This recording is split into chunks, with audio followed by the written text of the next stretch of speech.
Great to have you both. It's great to have you join us tonight.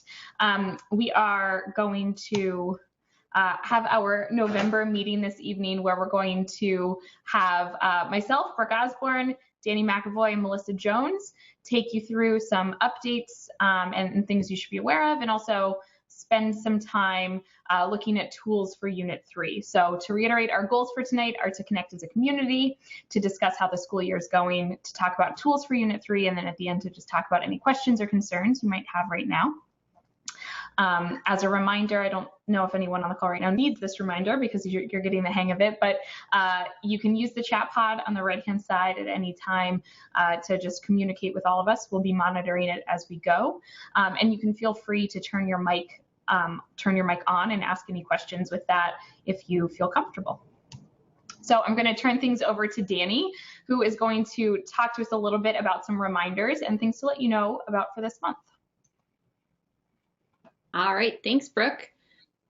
So we have a bunch of reminders for this month. As you guys know, the Unit 1 SRI assessment came out last month, and the Unit 2 one is out this month. It was released 2 days ago and will be up on the CS10K site, so you should take a look for that.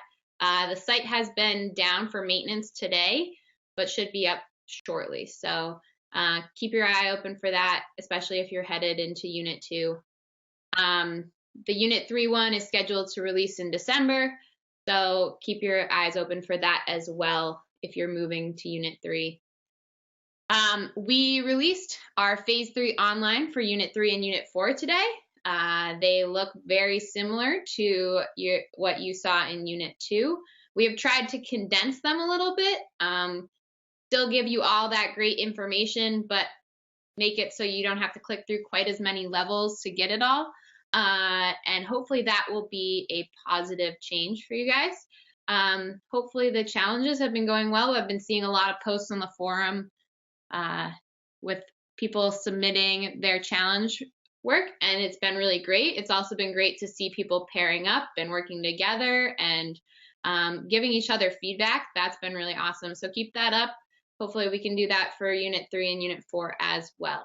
And then as always, make sure that you're sharing your resources in the resource folder and keep posting to the forum. Those posts really help other teachers, and it helps keep us at code.org in the loop in terms of what types of things you guys need. So, Brooke, on to the next slide. So we're just going to take a minute to check in and how's it going. I know that we get a lot of this feedback in the forum, but I wanted to give space here for it as well. So if we can go to the next slide. We had a couple people tell us where they were in the unit so far, right at the beginning of our chat tonight. Luann said she was in Unit 1, which is great. There's no wrong place to be at this point. You're really looking to go at the pace that your students need to make sure that they feel comfortable, especially in Units 1 and 2. You want to spend the time necessary to make sure your students get comfortable with the ways that the classroom runs in ECS, and then the problem-solving strategies, because those will pay off big time when you get to Units 3 and 4. So take that time now if you need it, and keep working through the units you're at. Let's go to the next slide. So I just wanted to open up the floor.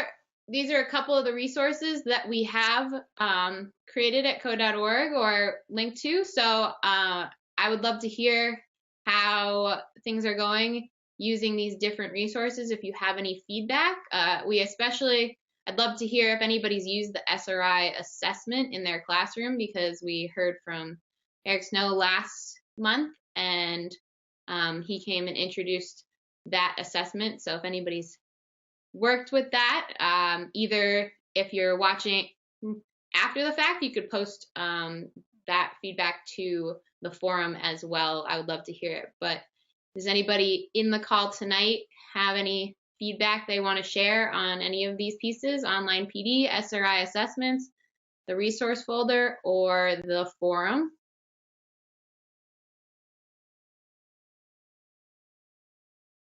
You can type in the chat pod, or you can just turn your mic on and talk. Up to you. This is Nicole, and I would have to say I really like the resource folder. It gives me a lot of great ideas on what other people are doing to modify the lessons to fit their students' needs. So thanks for everyone sharing in the resource folder. Awesome, Nicole. Thanks for sharing.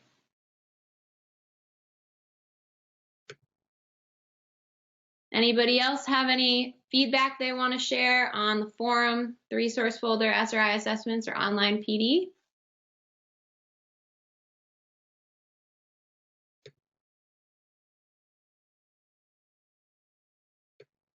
Okay, well, so if you're watching this recording after the fact, make sure to share your thoughts as well to keep a part of the conversation. We understand that people can't always make the calls at the time that we set them up, but you can always share your thoughts with us after the fact when you watch the recording. So Brooke, if we could head on to the next piece. All right, so we're going to move on to a live demo of JSFiddle. And this is an HTML and CSS editor. Can also do JavaScript, but we're not going to worry about that. As you move towards Unit 3, you'll notice that HTML and CSS are the programming languages we'll be using to start students off. They help us do web design. And in the curriculum, there isn't a recommended way to go about teaching this, right? They tell you what concepts to teach, but there isn't a editor that's suggested. So we at code.org picked our favorite, and we're just going to share a little bit about why it's our favorite, and you can choose to use it. But if you have a favorite, go for it and use that one. We're not trying to make you use this. It's just a matter of a suggestion. All right, so next slide, Brooke. So just for your information, JSFiddle, as I said, is an HTML CSS editor. And one of the coolest things about it is it allows you to collaborate. So Brooke and I are going to demo tonight how that happens. And you'll be able to watch that as I share my screen. But if you wanted to take a look and poke around in JSFiddle, you can go to that site as well while we're doing this. If you just Google JSFiddle, you will find it. All right, I'm pulling up my demo. I'm going to share my screen.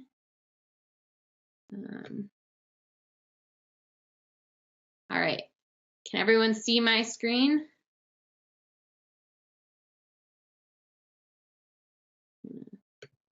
Yep, it's there. All righty.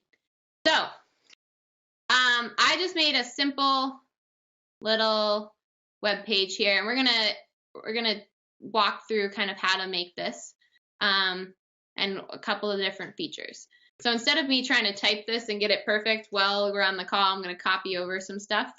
So first of all,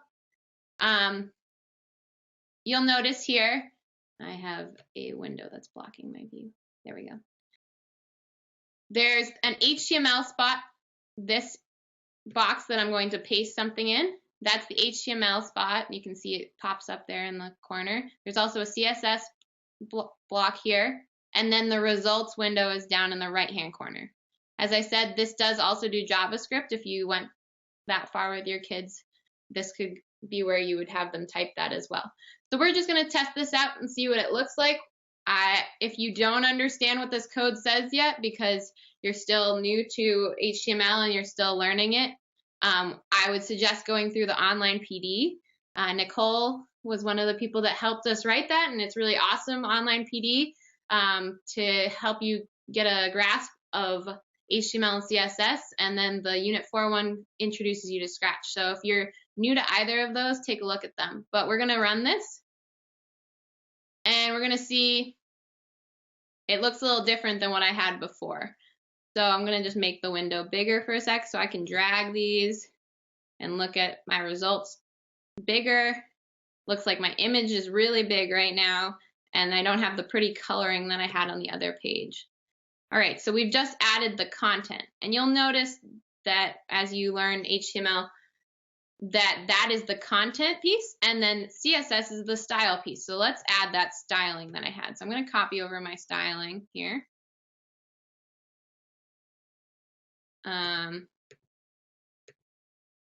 Paste it in, and now I have to hit run again to see the results. So I'm going to hit run, and there we go. Now I've added styling.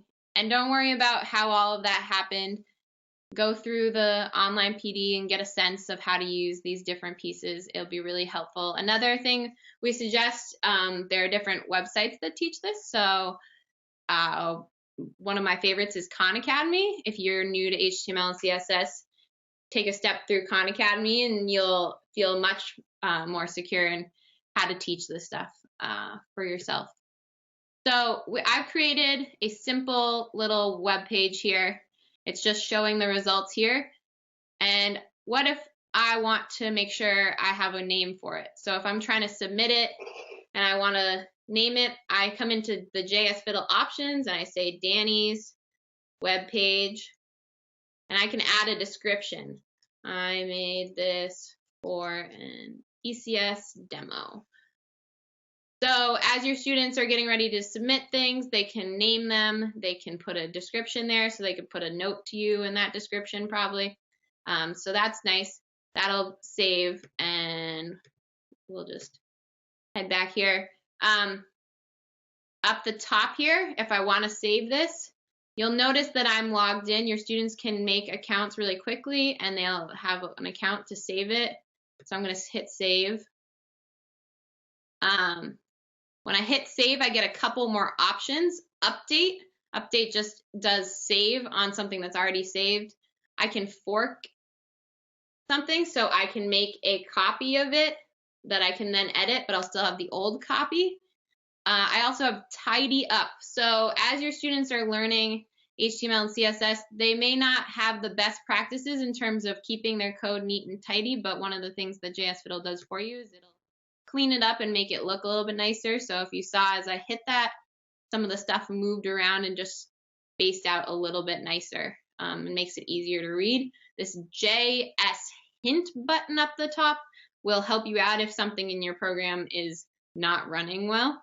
Take a look at that. We're going to look at collaboration mode in a sec, but I just want to show you share. So up the top here under share, I can grab a share link. I can share a full screen result. So let's take a look at what that looks like. So I'm going to copy this and open it in a new window. And now I can actually test out and see my web page in a full window. That's what it would look like and show up like in a full window. So students can test that out and not just in this little tiny window. You can also embed these. So if you want to show off what your students are doing in your own web page, you can embed their web pages inside. So that's pretty cool. And so now I just want to show you the collaboration mode. This is one of the reasons that I absolutely love JSFiddle. So Brook's going to help me out with this. I'm going to click collaboration. Hopefully it will pop up. Yep. So you'll see that over here on the right-hand side of my screen, it popped up and said I can invite a friend. So I'm going to share this link with Brook. We have over our chat that we have. And so I just sent her the link. And so she's going to join me. And you'll see Friendly Fox has now joined the session. So Brook joined me. And she can now actually type and add things to my project. So if you watch my screen, you'll see that Brook is typing and she just added a paragraph and she can then run it. And we can see that she's added something. So I didn't do anything. I didn't add or touch the code, but she can add things and we can work together. We can actually chat. So I could type messages to her. So Brook, do you want to type a message to me so we can see how that works?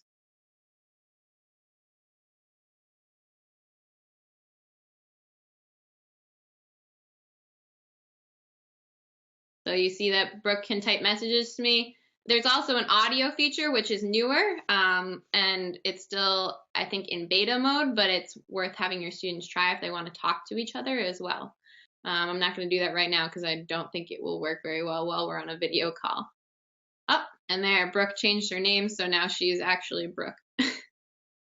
So that's a pretty cool feature. As anyone's ever wanted to have their students work together on a project, but they had to go home at the end of the night, and one of them had the project on their computer and they couldn't work together, and they're trying to talk over the phone and they can't see each other's screens. This is a really helpful tool to make that happen. So that's one of my favorite features, and I'm glad we got to share it with you. So let's head back. Oh, one last thing. If I click on my name up here, I can go up to my dashboard. And you'll see that like everything that I've created is listed here. So if you're wondering how do students save their stuff, they can they go to their dashboard and that's where it gets saved. So if you're looking for that, that's where it is. All right, so let me head back to our chat and stop sharing. And that's the JSFiddle intro. I would be happy to answer any questions that may have come up while I was sharing that. Does anybody have anything they want to talk about or ask about JSFiddle? Brooke,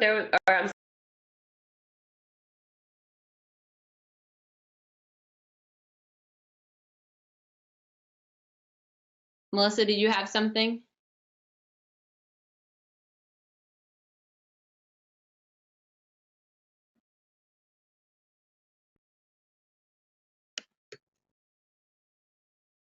All right. So there's also an intro to JSFiddle in the online PD. So if you are looking for that, take a look through that, and that'll step you through a couple pieces of how JSFiddle works there as well. Yeah. Sorry, I got booted out of the room quickly, but there was a question in the chat pod about, well, a statement more about how new teachers might want to take some time to play with JSFiddle before introducing it to students. Do you have any tips for people who are completely new to programming or to web design, I mean?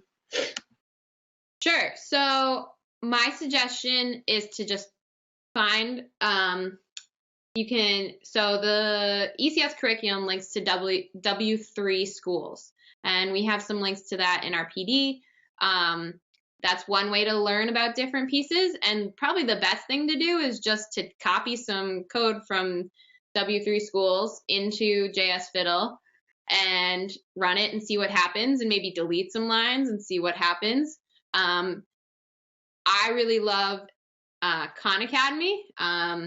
There's other things that work just like Khan Academy, but Khan Academy has video demos that walk you through different topics in HTML and CSS. So those are really great if you're new as well.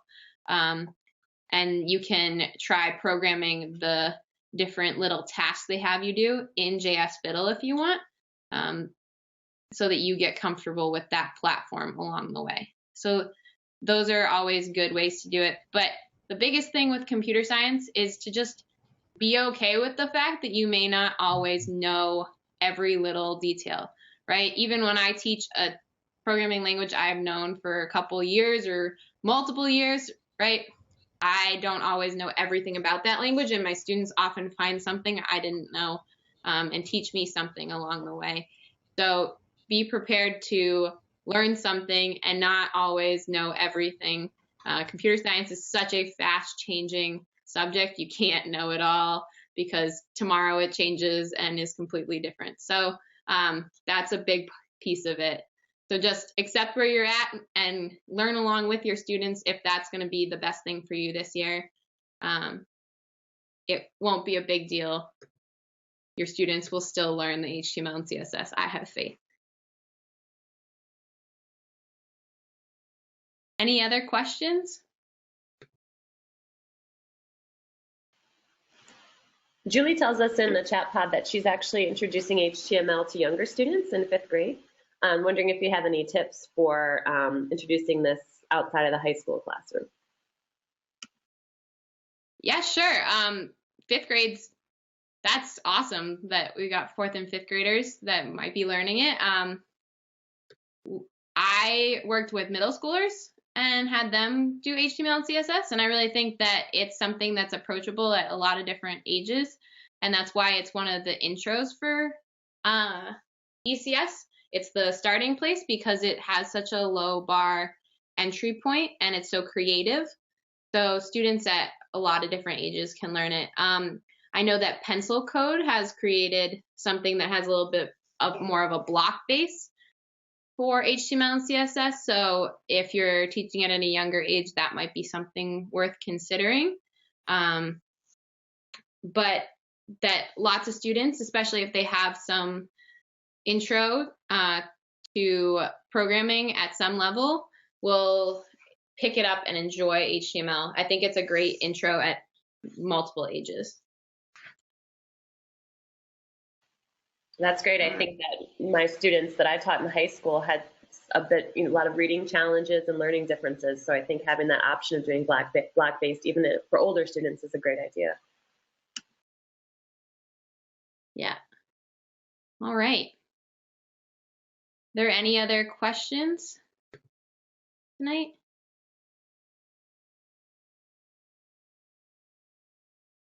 So it looks like Luann has a question about where the online PD is. So the link should have been sent out to you for online PD from our ops team, our operations team. And we'll actually, at the end of these slides, there's a link to a forum post where I post links to different things, updates and information. So I'll put the links to online PD there for you if you need them, Luann.